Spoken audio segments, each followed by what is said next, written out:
বলবো আমরা কাকে কাকে দেবেন, কাকে করে দেবেন।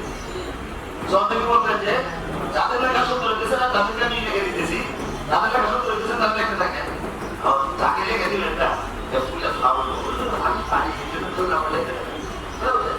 বরং আপনি দুর্বল ছাত্র যেগুলো আছে এগুলো কোথায় বলবে ভাই? দুর্বল ছাত্র কোথায় বলবে? দুর্বলের মধ্যে একজন লম্বা কোথায় বলবে?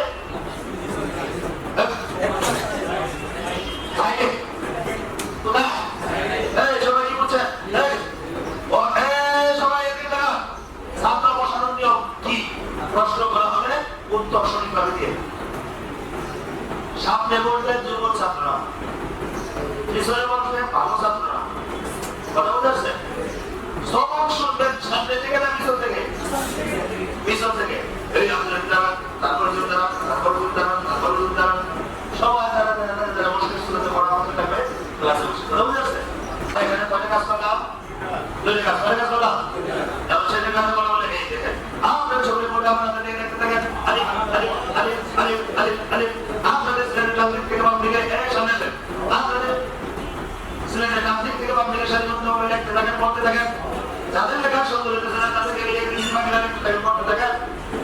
কথা বুঝতে আসছে? লেখেন সবাই এক্সেলেন্ট কমপক্ষে ৬টা লেখা লেখা। মাশাআল্লাহ, খুব সুন্দর হয়েছে। আরো সুন্দর করে লেখার চেষ্টা করবেন। কিনে গেছেন তাহলে বসে এই মানুষ শেষ। দ্বিতীয় কি শেষটা করতে পারবে?